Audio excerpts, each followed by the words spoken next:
ਸਤਿ ਸ਼੍ਰੀ ਅਕਾਲ। ਤੁਸੀਂ ਦੇਖ ਰਹੇ ਹੋ ਰਾਬਤਾ ਨਿਊਜ਼। ਮੈਂ ਹਰਪ੍ਰੀਤ ਕੌਰ ਤੇ ਖਬਰਾਂ ਦੇ ਇਸ ਬੁਲੇਟਿਨ ਵਿੱਚ ਸਭ ਤੋਂ ਪਹਿਲਾਂ ਨਜ਼ਰ ਮਾਰਦੇ ਹਾਂ ਅੱਜ ਦੀਆਂ ਚੋਣਵੀਆਂ ਖਬਰਾਂ ਤੇ।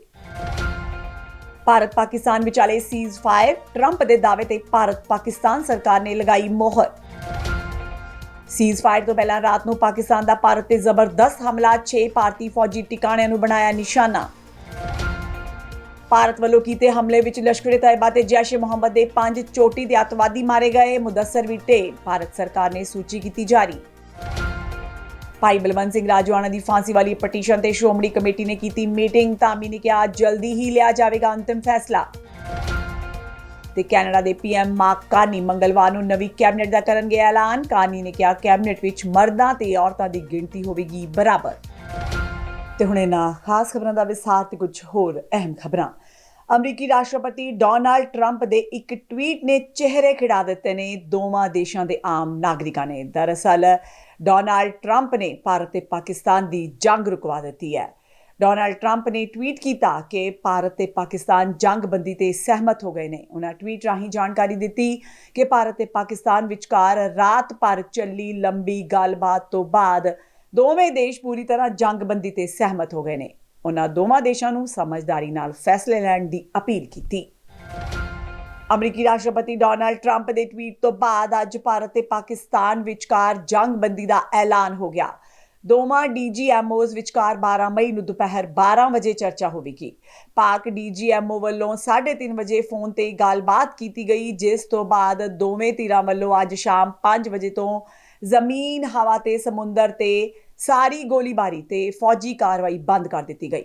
ਵਿਦੇਸ਼ ਸਕੱਤਰ ਵਿਕਰਮ ਮਿਸਰੀ ਨੇ ਐਲਾਨ ਕਰਦਿਆਂ ਕਿਹਾ ਭਾਰਤ ਤੇ ਪਾਕਿਸਤਾਨ ਵਿਚਕਾਰ ਜੰਗਬੰਦੀ ਇਹ ਅੱਜ ਸ਼ਾਮ 5 ਵਜੇ ਤੋਂ ਲਾਗੂ ਹੋਵੇਗਾ। ਵਿਦੇਸ਼ ਮੰਤਰਾਲੇ ਦੇ ਸੂਤਰਾਂ ਅਨੁਸਾਰ ਭਾਰਤ ਤੇ ਪਾਕਿਸਤਾਨ ਵਿਚਕਾਰ ਗੋਲੀਬਾਰੀ ਤੇ ਫੌਜੀ ਕਾਰਵਾਈ ਰੋਕਣ ਦਾ ਫੈਸਲਾ ਦੋਵਾਂ ਦੇਸ਼ਾਂ ਵਿਚਕਾਰ ਸਿੱਧੇ ਤੌਰ ਤੇ ਹੱਲ ਹੋ ਗਿਆ ਹੈ। ਵਿਦੇਸ਼ ਮੰਤਰਾਲੇ ਦੇ ਸੂਤਰਾਂ ਨੇ ਦੱਸਿਆ ਕਿ ਕਿਸੇ ਹੋਰ ਥਾਂ ਤੇ ਕਿਸੇ ਹੋਰ ਮੁੱਦੇ ਤੇ ਗੱਲਬਾਤ ਕਰਨ ਦਾ ਕੋਈ ਫੈਸਲਾ ਨਹੀਂ ਲਿਆ ਗਿਆ। Pakistan called the Director General of Military Operations of India at 15:35 hours earlier this afternoon. It was agreed between them that both sides would stop all firing and military action on land and in the air and sea with effect from 1700 hours Indian Standard Time today.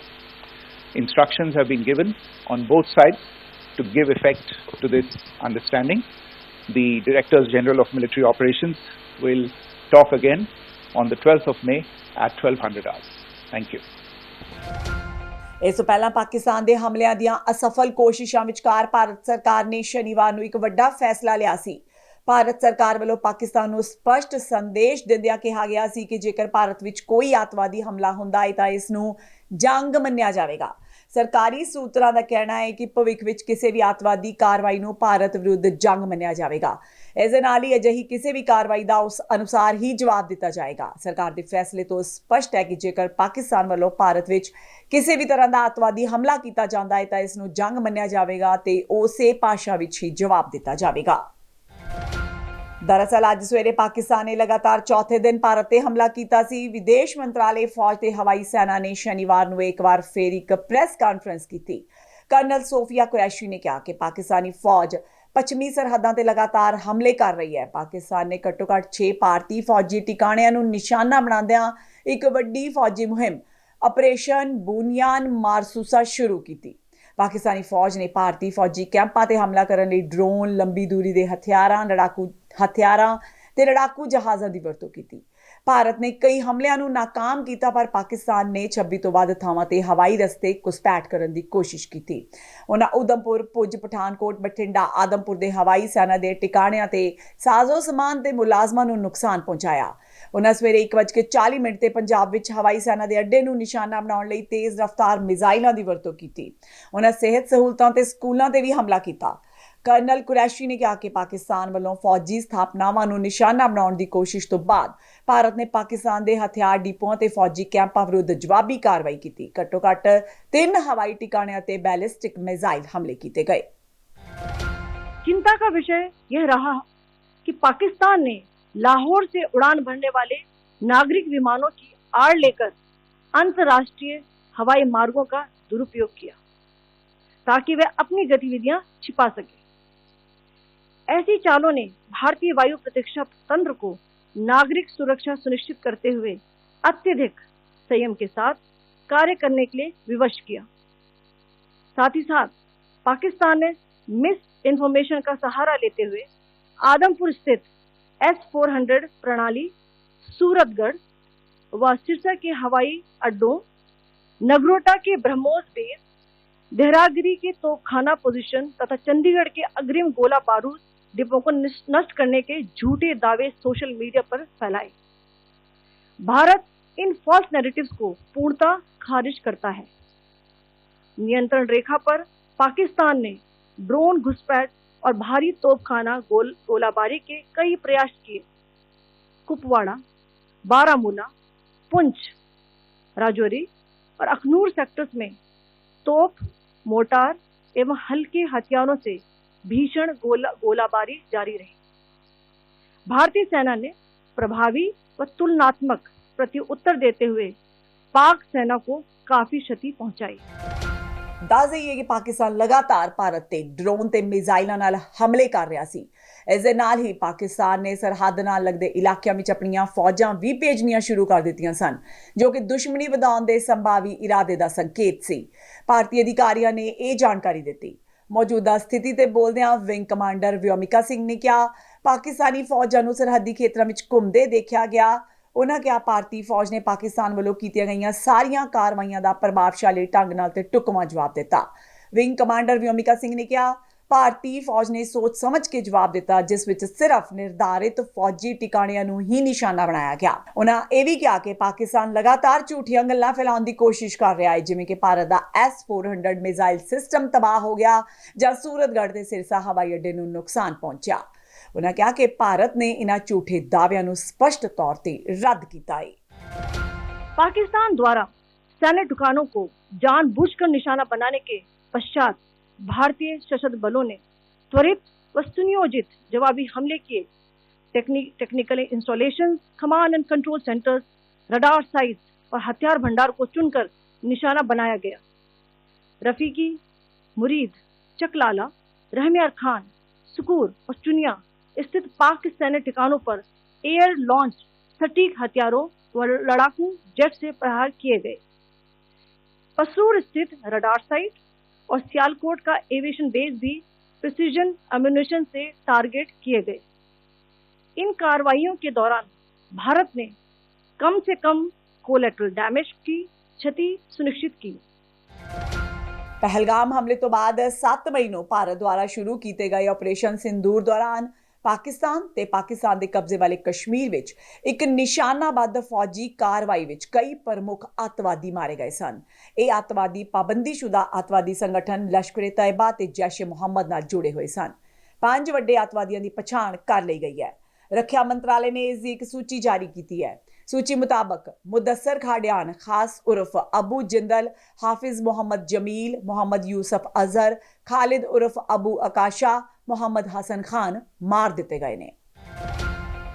Pakistani गोलीबारी विच जख्मी होए व्यक्तियों का हाल पुछण लई अमृतसर दे अमनदीप हस्पताल पहुंचे cabinet मंत्री कुलदीप सिंह धालीवाल ने ऐलान किया कि पंजाब सरकार जिथे उक्त पुंछ हादसे के जख्मियों का इलाज करवाएगी, उत्थे ही भारत पाकिस्तान जंग दौरान जख्मी होने वाले सारे व्यक्तियों का इलाज राज्य सरकार करवाएगी।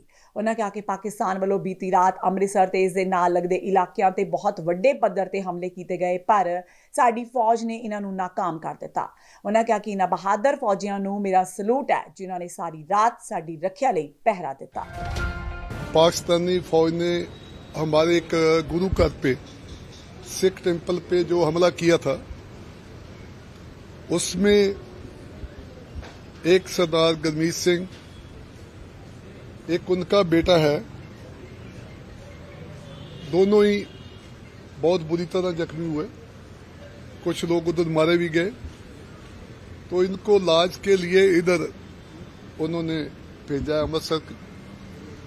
तो मैं अपने मुख्यमंत्री सरदार भगवंत सिंह मान जी के हुक्मां के अनुसार इनका पता लेने आया था और उनकी स्थिति ठीक है। जो गुरमीत सिंह है वो तो ठीक है, खतरे में नहीं है, पर उनका जो बेटा है उसके हेड से इंजरी है, दिमाग में सट लगी हुई है और एक बाजू भी उनकी काफी खराब होगी, कटी गई है, वो सीरियस है। तो दोनों ही बातचीत हुई है, दोनों को हालचाल पूछा है। तो कामना तो ये करते हैं गुरु रामदास जी के आगे कि ये लोग जम्मू से आगे पुंछ से आपके दर में आए हैं, तो मेरी गुरु रामदास जी को रिक्वेस्ट है कि इनको तंदुरुस्त करना, ठीक करना। ये जो जंग है, जो पाकिस्तान ने हमारे साथ पहले पहलगाम में पाकिस्तान के जो मुस्लिम टेररिस्ट थे उन्होंने अटैक किया, अब जो वो कर रहे हैं, हमारे जो सिविल के लोग हैं उन पे जे अटैक करना बहुत बुरी बात है। ਜੰਮੂ ਕਸ਼ਮੀਰ ਦੇ ਮੁੱਖ ਮੰਤਰੀ ਉਮਰ ਅਬਦੁੱਲਾ ਨੇ ਸ਼ਨੀਵਾਰ ਨੂੰ ਸਰਹੱਦ ਪਾਰ ਤੋਂ ਹੋਈ ਗੋਲੀਬਾਰੀ ਵਿੱਚ ਮਾਰੇ ਗਏ ਲੋਕਾਂ ਦੇ ਪਰਿਵਾਰਾਂ ਨੂੰ ਐਕਸ ਗ੍ਰੇਸ਼ੀਆ ਦਾ ਐਲਾਨ ਕੀਤਾ। ਮਾਈਕਰੋ ਬਲੌਗਿੰਗ ਪਲੇਟਫਾਰਮ ਐਕਸ ਦੇ ਮੁੱਖ ਮੰਤਰੀ ਦੇ ਅਧਿਕਾਰਿਤ ਹੈਂਡਲ ਤੇ ਲਿਖਿਆ, ਪਾਕਿਸਤਾਨ ਤੋਂ ਹਾਲ ਹੀ ਵਿੱਚ ਹੋਈ ਗੋਲੀਬਾਰੀ ਕਾਰਨ ਮਾਸੂਮ ਜਾਨਾਂ ਦੇ ਨੁਕਸਾਨ ਤੋਂ ਬਹੁਤ ਦੁਖੀ ਹਾਂ। ਮੇਰੀ ਸਰਕਾਰ ਸਾਡੇ ਲੋਕਾਂ ਦੀ ਮੁਸ਼ਕਿਲ ਨੂੰ ਘੱਟ ਕਰਨ ਲਈ ਹਰ ਸੰਭਵ ਉਪਾਅ ਕਰ ਰਹੀ ਹੈ। ਹਾਲਾਂਕਿ ਕੋਈ ਵੀ ਮੁਆਵਜ਼ਾ ਕਦੇ ਵੀ ਕਿਸੇ ਅਜ਼ੀਜ਼ ਦੀ ਥਾਂ ਨਹੀਂ ਲੈ ਸਕਦਾ ਜਾਂ ਪਰਿਵਾਰ ਨੂੰ ਹੋਏ ਸਦਮੇ ਨੂੰ ਭਰ ਨਹੀਂ ਸਕਦਾ। ਸਮਰਥਨ ਤੇ ਏਕਤਾ ਦੇ ਸੰਕੇਤ ਵਜੋਂ ਮ੍ਰਿਤਕਾਂ ਦੇ ਪਰਿਵਾਰਾਂ ਨੂੰ 10 ਲੱਖ ਰੁਪਏ ਦੀ ਐਕਸ ਗ੍ਰੇਸ਼ੀਆ ਰਾਹਤ ਪ੍ਰਦਾਨ ਕੀਤੀ ਜਾਏਗੀ। ਉਹਨਾਂ ਲਿਖਿਆ, ਅਸੀਂ ਦੁੱਖ ਦੀ ਇਸ ਘੜੀ ਵਿੱਚ ਹਰੇਕ ਪ੍ਰਭਾਵਿਤ ਪਰਿਵਾਰ ਦੇ ਨਾਲ ਖੜੇ ਹਾਂ। ਫਾਂਸੀ ਦੀ ਸਜ਼ਾ ਤਹਿਤ ਕੇਂਦਰੀ ਜੇਲ੍ਹ ਪਟਿਆਲਾ ਵਿੱਚ ਬੰਦ ਭਾਈ ਬਲਵੰਤ ਸਿੰਘ ਰਾਜੋਆਣਾ ਦੀ ਕਈ ਸਾਲਾਂ ਤੋਂ ਕੇਂਦਰ ਕੋਲ ਬਕਾਇਆ ਪਈ ਰਹਿਮ ਦੀ ਪਟੀਸ਼ਨ ਦੇ ਮਾਮਲੇ ਤੇ ਵਿਚਾਰ ਚਰਚਾ ਕਰਨ ਲਈ ਸ਼੍ਰੋਮਣੀ ਕਮੇਟੀ ਮੈਂਬਰਾਂ ਤੇ ਵਿਦਵਾਨਾਂ ਦੀ ਮੀਟਿੰਗ ਅੱਜ ਪਟਿਆਲਾ ਵਿਖੇ ਸ਼੍ਰੋਮਣੀ ਕਮੇਟੀ ਪ੍ਰਧਾਨ ਐਡਵੋਕੇਟ ਹਰਜਿੰਦਰ ਸਿੰਘ ਧਾਮੀ ਦੀ ਅਗਵਾਈ ਹੇਠ ਹੋਈ। ਇਸ ਦੌਰਾਨ ਮਾਮਲੇ ਤੇ ਡੂੰਘੀ ਵਿਚਾਰ ਚਰਚਾ ਕੀਤੀ ਗਈ। ਇਸ ਮਗਰੋਂ ਧਾਮੀ ਨੇ ਪੱਤਰਕਾਰਾਂ ਨਾਲ ਗੱਲਬਾਤ ਕਰਦਿਆਂ ਦੱਸਿਆ ਕਿ ਮੀਟਿੰਗਾਂ ਦਾ ਦੌਰ ਅਜੇ ਜਾਰੀ ਹੈ ਤੇ ਹੋਰ ਵਿਦਵਾਨਾਂ ਤੇ ਹੋਰ ਸੰਬੰਧਿਤ ਧਿਰਾਂ ਦੀ ਰਾਏ ਲੈ ਕੇ ਫਿਰ ਹੀ ਕੋਈ ਅੰਤਿਮ ਫੈਸਲਾ ਲਿਆ ਜਾਵੇਗਾ। ਸ਼੍ਰੋਮਣੀ ਗੁਰਦੁਆਰਾ ਪ੍ਰਬੰਧਕ ਕਮੇਟੀ ਵੱਲੋਂ ਇਹ ਪਟੀਸ਼ਨ ਪਾਈ ਗਈ ਸੀ। ਉਹ ਪਟੀਸ਼ਨ ਐਜ ਇਟ ਇਜ਼ 14 ਸਾਲ ਦੀ ਹਾਲੇ ਸਰਕਾਰ ਦੇ ਠੰਡੇ ਬਸਤੇ ਵਿੱਚ ਪਈ ਆ, ਜਿਹਦੀ ਬਾਬਤ ਅਸੀਂ supreme court, honourable supreme court ਦਾ ਦਰਵਾਜ਼ਾ ਖੜਕਾ ਚੁੱਕੇ ਹਾਂ, ਪਰ ਉਹ ਦਰਵਾਜ਼ਾ ਖੜਕਾਏ ਦਾ ਵੀ ਸਾਨੂੰ ਹਾਲੇ ਤੱਕ ਕੋਈ ਰਿਸਪੌਂਸ ਨਹੀਂ ਮਿਲਿਆ। ਜੇ ਅਕਾਲ ਤਖਤ ਸਾਹਿਬ, ਸ੍ਰੀ ਅਕਾਲ ਤਖਤ ਸਾਹਿਬ ਵੱਲੋਂ ਕਮੇਟੀ ਬਣੀ ਸੀ, ਉਹ ਕਮੇਟੀ ਨੇ ਵੀ ਪਹੁੰਚ ਕੀਤੀ, ਪਰ ਉਸ ਪਹੁੰਚ ਦਾ ਵੀ ਸਿੱਟਾ ਇਹ ਨਿਕਲਿਆ ਕਿ ਸਾਨੂੰ ਈਮੇਲ ਰਾਹੀਂ ਕਹਿਤਾ ਕਿ ਤੁਹਾਡਾ ਇਹ ਜਿਹੜਾ ਕਮੇਟੀ ਦਾ ਮਿਲਣ ਦਾ ਜਿਸ ਮੁੱਦੇ 'ਚ ਮਿਲਣਾ ਸੀ, ਉਹ ਮੁੱਦਾ ਜਿਹੜਾ ਉਹ ਕਲੋਜ਼ ਕਰ ਦਿੱਤਾ ਗਿਆ। ਸੋ ਅੱਜ ਬੜੇ ਖੁੱਲ੍ਹ ਕੇ ਸਿੱਖ ਵਿਦਵਾਨਾਂ ਵੱਲੋਂ ਤੇ ਜੁਝਾਰੂ ਜਥੇਬੰਦੀਆਂ ਵੱਲੋਂ ਇਹ ਨਿੱਠ ਕੇ ਵਿਚਾਰ ਆਏ ਆ। ਕੁਛਾਂ ਦਾ ਵਿਚਾਰ ਸੀ ਕਿ ਪਟੀਸ਼ਨ ਵਾਪਸ ਲੈ ਲੈਣੀ ਚਾਹੀਦੀ, ਕੁਛ ਦਾ ਵਿਚਾਰ ਸੀ ਕਿ ਵਾਪਸ ਨਹੀਂ ਲੈਣੀ ਚਾਹੀਦੀ। ਬਹੁ ਗਿਣਤੀ ਦਾ ਇਹ ਵੀ ਮੰਨਣਾ ਆ ਕਿ ਸਿਧਾਂਤਕ ਤੌਰ ਦੇ ਉੱਤੇ ਤੇ ਜੁਝਾਰੂ ਤੌਰ ਤੇ ਕੌਮ ਦੀ ਸਿਧਾਂਤਕ ਦੇਖਦੇ ਹੋਏ ਕੁਰਬਾਨ ਹੋਣ ਦੀ ਵਿਰਾਸਤ ਨੂੰ ਨਜ਼ਰਅੰਦਾਜ਼ ਨਹੀਂ ਕੀਤਾ ਜਾਣਾ ਚਾਹੀਦਾ, ਕਿਉਂਕਿ ਇੱਥੇ ਇੱਕ ਸਵਾਲ ਉੱਠਦਾ ਕਿ ਭਾਈ ਬਲਵੰਤ ਸਿੰਘ ਜੀ ਰਾਜੋਆਣੇ ਦਾ ਇਕੱਲਾ ਕੇਸ ਕਿਉਂ ਟੇਕ ਅਪ ਕੀਤਾ ਜਾ ਰਿਹਾ। ਪਿਛਲੇ ਦਿਨੀ ਅਸੀਂ ਉਹਨਾਂ ਨਾਲ ਮੀਟਿੰਗ ਕੀਤੀ ਸੀ, ਉਹ ਕਿਉਂਕਿ ਉਹਨਾਂ ਦੀ ਡੈਥ ਸੈਂਟੈਂਸ ਆ ਤੇ ਡੈਥ ਸੈਂਟੈਂਸ ਦੇ 18 ਸਾਲ ਦੇ ਉਹ ਫਾਂਸੀ ਦੀ ਚੱਕੀ 'ਚ ਬੈਠੇ ਆ। ਸਰਕਾਰ ਵਾਅਦੇ ਤੋਂ ਮੁਨਕਰ ਹੋ ਗਈ ਤੇ ਹੁਣ ਭਾਈ ਸਾਹਿਬ ਦਾ ਕਹਿਣਾ ਆ ਕਿ ਸ਼੍ਰੋਮਣੀ ਗੁਰਦੁਆਰਾ ਪ੍ਰਬੰਧਕ ਕਮੇਟੀ ਸ਼ਾਇਦ ਮੇਰੀ ਸ਼ਹੀਦੀ ਦੇ ਵਿੱਚ ਗੱਬੇ ਕੋ ਵਾਅਦਾ ਬਣ ਕੇ ਬੈਠੀ ਆ। ਪਰ ਮੈਂ ਇਸ ਕਰਕੇ ਦਰਸਾਉਣਾ ਚਾਹੁੰਦਾ ਜਿਹੜੇ ਬਾਕੀ ਬੰਦੀ ਸਿੰਘ ਆ ਸਾਰੇ, ਉਹਨਾਂ ਨਾਲ ਵੀ ਸ਼੍ਰੋਮਣੀ ਗੁਰਦੁਆਰਾ ਪ੍ਰਬੰਧਕ ਕਮੇਟੀ ਵਿਵਸਥਾ ਕੀਪ ਇਨ ਟੱਚ ਰਹਿੰਦੇ ਆ, ਤਾਂ ਕਿ ਕਿਸੇ ਨੂੰ ਇਹ ਨਾ ਲੱਗੇ ਵੀ ਸ਼ਾਇਦ ਇੱਕ ਧਿਰ ਦੀ ਪੈਰਵਾਈ ਕਰਦੇ ਆ।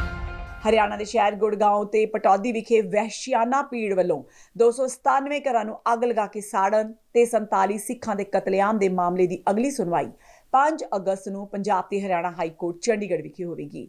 ਗੌਰਤਲਬ ਹੈ ਕਿ ਹੋਂਦ ਚਿੱਲੜ ਵਿੱਚ 32 ਸਿੱਖਾਂ ਦੇ ਕਤਲੇਆਮ ਦੇ ਮਾਮਲੇ ਦੀ ਲੜਾਈ ਦੇ ਨਾਲ ਹੁਣ ਗੁੜਗਾਉਂ ਤੇ ਪਟੌਦੀ ਵਿੱਚ ਹੋਏ 47 ਸਿੱਖਾਂ ਦੇ ਕਤਲੇਆਮ ਤੇ ਹੋਰ ਪੀੜਤਾਂ ਦੇ ਮਾਮਲਿਆਂ ਵਿੱਚ ਨਿਆਂ ਤੇ ਇਨਸਾਫ ਦਿਵਾਉਣ ਲਈ ਵੀ ਕਾਨੂੰਨੀ ਚਾਰਾਜੋਈ ਜਾਰੀ ਹੈ। ਇਸ ਚਾਰਾਜੋਈ ਦੀ ਅਗਵਾਈ ਕਰ ਰਹੇ ਹੁਣ ਚਿੱਲੜ ਸਿੱਖ ਇਨਸਾਫ ਕਮੇਟੀ ਦੇ ਪ੍ਰਧਾਨ ਭਾਈ ਦਰਸ਼ਨ ਸਿੰਘ ਕੋਲੀਆ ਨੇ ਦੱਸਿਆ ਕਿ ਪੰਜਾਬ ਤੇ ਹਰਿਆਣਾ ਹਾਈ ਕੋਰਟ ਵਿਖੇ ਮੌਕੇ ਦੇ ਗਵਾਹ ਤੇ ਪੀੜਤ ਸੰਤੋਖ ਸਿੰਘ ਸਾਨੀ ਤੇ ਹਾਈ ਕੋਰਟ ਦੇ ਸੀਨੀਅਰ ਵਕੀਲ ਗਗਨਦੀਪ ਸਿੰਘ ਬੱਲ ਰਾਹੀਂ ਕੋਰਟ ਵਿੱਚ 133 ਪਟੀਸ਼ਨਾਂ ਲਗਾਈਆਂ ਗਈਆਂ ਸਨ। ਨੰਗਲ ਚੰਡੀਗੜ੍ਹ ਮੇਨ ਸੜਕ ਤੇ ਪਿੰਡ ਬ੍ਰਾਹਮਪੁਰ ਨਜ਼ਦੀਕ ਹੋਏ ਇੱਕ ਸੜਕ ਹਾਦਸੇ ਵਿੱਚ ਇੱਕ ਕਬੱਡੀ ਖਿਡਾਰੀ ਦੀ ਦਰਦਨਾਕ ਮੌਤ ਹੋ ਗਈ, ਜਦਕਿ 5 ਖਿਡਾਰੀ ਗੰਭੀਰ ਜ਼ਖਮੀ ਹੋ ਗਏ, ਜਿਨ੍ਹਾਂ ਨੂੰ ਸਿਵਲ ਹਸਪਤਾਲ ਨੰਗਲ ਤੇ PGI ਚੰਡੀਗੜ੍ਹ ਦਾਖਲ ਕਰਵਾਇਆ ਗਿਆ ਹੈ। ਸਾਰੇ ਖਿਡਾਰੀ ਹਰਿਆਣਾ ਦੇ ਦੱਸੇ ਜਾ ਰਹੇ ਨੇ, ਜੋ ਕਿ ਹਿਮਾਚਲ ਪ੍ਰਦੇਸ਼ ਦੇ ਜ਼ਿਲ੍ਹਾ ਊਨਾ ਦੇ ਇੱਕ ਪਿੰਡ ਵਿੱਚ ਕਰਵਾਏ ਜਾ ਰਹੇ ਕਬੱਡੀ ਮੈਚ ਵਿੱਚ ਖੇਡਣ ਜਾ ਰਹੇ ਸਨ ਕਿ ਉਹਨਾਂ ਦੀ ਕਾਰ ਬ੍ਰਾਹਮਪੁਰ ਨੇੜੇ ਹਾਦਸੇ ਦਾ ਸ਼ਿਕਾਰ ਹੋ ਗਈ। ਮਿਲੀ ਜਾਣਕਾਰੀ ਮੁਤਾਬਕ ਜਦੋਂ ਸਾਰੇ ਕਬੱਡੀ ਖਿਡਾਰੀ ਕਾਰ ਵਿੱਚ ਸਵਾਰ ਹੋ ਕੇ ਹਰਿਆਣਾ ਤੋਂ ਊਨਾ ਜਾ ਰਹੇ ਸਨ ਤਾਂ ਬ੍ਰਾਹਮਪੁਰ ਕੋਲ ਇੱਕ ਟਰੱਕ ਨੂੰ ਓਵਰਟੇਕ ਕਰਦਿਆਂ ਉਹਨਾਂ ਦੀ ਕਾਰ ਦੀ ਨੰਗਲ ਤੋਂ ਜਾ ਰਹੇ ਟਰੱਕ ਨਾਲ ਜ਼ਬਰਦਸਤ ਟੱਕਰ ਹੋ ਗਈ। ਹਾਦਸੇ ਕਾਰਨ ਕਾਰ ਬੁਰੀ ਤਰ੍ਹਾਂ ਚਕਨਾਚੂਰ ਹੋ ਗਈ ਤੇ ਨੌਜਵਾਨਾਂ ਨੂੰ ਰਾਹਗੀਰਾਂ ਨੇ ਬੜੀ ਮਸ਼ੱਕਤ ਨਾਲ ਬਾਹਰ ਕੱਢਿਆ। ਇਸ ਕਾਰਨ ਇੱਕ ਖਿਡਾਰੀ ਦੀ ਮੌਕੇ ਤੇ ਹੀ ਮੌਤ ਹੋ ਗਈ ਤੇ 5 ਗੰਭੀਰ ਜ਼ਖਮੀ ਹੋ ਗਏ। ਜ਼ਖਮੀਆਂ ਨੂੰ ਨੰਗਲ ਤੇ ਚੰਡੀਗੜ੍ਹ ਦੇ ਹਸਪਤਾਲਾਂ ਵਿੱਚ ਦਾਖਲ ਕਰਵਾਇਆ ਗਿਆ।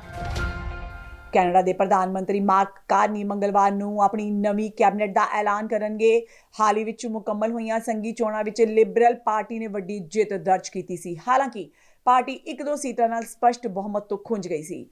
ਕੈਨੇਡਾ ਦੀ ਰਾਜਧਾਨੀ ਆਟਵਾ ਵਿੱਚ 13 ਮਈ ਨੂੰ ਲਿਬਰਲ ਆਗੂ ਮਾਰਕ ਕਾਰਨੀ ਦੀ ਅਗਵਾਈ ਵਿੱਚ ਨਵੀਂ ਸਰਕਾਰ ਦਾ ਗਠਨ ਹੋਣ ਸੰਬੰਧੀ ਰਸਮੀ ਤਿਆਰੀਆਂ ਨੂੰ ਅੰਤਿਮ ਛੋਹਾਂ ਦਿੱਤੀਆਂ ਜਾ ਰਹੀਆਂ ਨੇ। ਪ੍ਰਧਾਨ ਮੰਤਰੀ ਮਾਰਕ ਕਾਰਨੀ ਨੇ ਕਿਹਾ ਕਿ ਉਹਨਾਂ ਦੇ ਕੈਬਨਿਟ ਮੰਤਰੀਆਂ ਵਿੱਚ ਮਰਦਾਂ ਤੇ ਔਰਤਾਂ ਦੀ ਗਿਣਤੀ ਬਰਾਬਰ ਹੋਵੇਗੀ। ਕੈਬਨਿਟ ਨੂੰ ਮੰਗਲਵਾਰ ਸਵੇਰੇ 10:30 ਵਜੇ ਆਟਵਾ ਦੇ ਰਾਈਡੋ ਹਾਲ ਵਿਖੇ ਗਵਰਨਰ ਜਨਰਲ ਮੈਰੀ ਸਾਈਮਨ ਸਹੁੰ ਚੁਕਾਉਣਗੇ। ਉਹਨਾਂ ਦੀ ਪਹਿਲੀ ਕੈਬਨਿਟ ਵਿੱਚ ਸਿਰਫ 24 ਮੰਤਰੀ ਸਨ, ਜਦਕਿ ਸਾਬਕਾ ਪ੍ਰਧਾਨ ਮੰਤਰੀ ਜਸਟਿਨ ਟਰੂਡੋ ਦੀ 39 ਮੈਂਬਰੀ ਕੈਬਨਿਟ ਹੁੰਦੀ ਸੀ। ਪ੍ਰਧਾਨ ਮੰਤਰੀ ਨੇ ਆਪਣੀ ਦੂਸਰੀ ਕੈਬਨਿਟ ਦੇ ਆਕਾਰ ਦੀ ਪੁਸ਼ਟੀ ਨਹੀਂ ਕੀਤੀ, ਪਰ ਕੁਝ ਨਵੇਂ ਚੁਣੇ ਗਏ ਐਮਪੀਜ਼ ਨੂੰ ਸ਼ਾਮਲ ਕਰਨ ਲਈ ਇਹ ਉਹਨਾਂ ਦੀ ਨਵੀਂ ਕੈਬਨਿਟ ਪਿਛਲੇ ਨਾਲੋਂ ਥੋੜੀ ਵੱਡੀ ਹੋ ਸਕਦੀ ਹੈ। ਇਹ ਸਨ ਹੁਣ ਤੱਕ ਦੀਆਂ ਖਬਰਾਂ। ਜਾਂਦੇ ਇੱਕ ਵਾਰ ਫੇਰ ਨਜ਼ਰ ਮਾਰਦੇ ਹਾਂ ਖਾਸ ਖਬਰਾਂ ਤੇ। ਭਾਰਤ ਪਾਕਿਸਤਾਨ ਵਿਚਾਲੇ ਸੀਜ਼ ਫਾਇਰ, ਟਰੰਪ ਦੇ ਦਾਅਵੇ ਤੇ ਭਾਰਤ ਪਾਕਿਸਤਾਨ ਸਰਕਾਰ ਨੇ ਲਗਾਈ ਮੋਹਰ। ਸੀਜ਼ ਫਾਇਰ ਤੋਂ ਪਹਿਲਾਂ ਰਾਤ ਨੂੰ ਪਾਕਿਸਤਾਨ ਦਾ ਭਾਰਤ ਤੇ ਜ਼ਬਰਦਸਤ ਹਮਲਾ, 6 ਭਾਰਤੀ ਫੌਜੀ ਟਿਕਾਣਿਆਂ ਨੂੰ ਬਣਾਇਆ ਨਿਸ਼ਾਨਾ। ਭਾਰਤ ਵੱਲੋਂ ਕੀਤੇ ਹਮਲੇ ਵਿੱਚ ਲਸ਼ਕਰ-ਏ-ਤੈਯਬਾ ਤੇ ਜੈਸ਼-ਏ-ਮੁਹੰਮਦ ਦੇ 5 ਚੋਟੀ ਦੇ ਅੱਤਵਾਦੀ ਮਾਰੇ ਗਏ, ਮੁਦੱਸਰ ਵੀ ਢੇਰ। ਭਾਰਤ ਸਰਕਾਰ ਨੇ ਸੂਚੀ ਕੀਤੀ ਜਾਰੀ। ਭਾਈ ਬਲਵੰਤ ਸਿੰਘ ਰਾਜੋਆਣਾ ਦੀ ਫਾਂਸੀ ਵਾਲੀ ਪਟੀਸ਼ਨ ਤੇ ਸ਼੍ਰੋਮਣੀ ਕਮੇਟੀ ਨੇ ਕੀਤੀ ਮੀਟਿੰਗ। ਧਾਮੀ ਨੇ ਕਿਹਾ ਜਲਦੀ ਹੀ ਲਿਆ ਜਾਵੇਗਾ ਅੰਤਿਮ ਫੈਸਲਾ। ਤੇ ਕੈਨੇਡਾ ਦੇ PM ਮਾਰਕ ਕਾਰਨੀ ਮੰਗਲਵਾਰ ਨੂੰ ਨਵੀਂ ਕੈਬਨਿਟ ਦਾ ਕਰਨਗੇ ਐਲਾਨ। ਕਾਰਨੀ ਨੇ ਕਿਹਾ ਕੈਬਨਿਟ ਵਿੱਚ ਮਰਦਾਂ ਤੇ ਔਰਤਾਂ ਦੀ ਗਿਣਤੀ ਹੋਵੇਗੀ ਬਰਾਬਰ। ਇਸ ਦੇ ਨਾਲ ਹੀ ਰਾਬਤਾ ਨਿਊਜ਼ ਦਾ ਖਬਰਾਂ ਦਾ ਇਹ ਬੁਲੇਟਿਨ ਖਤਮ ਹੁੰਦਾ ਹੈ। ਆਗਿਆ ਦਿਓ, ਸਤਿ ਸ਼੍ਰੀ ਅਕਾਲ।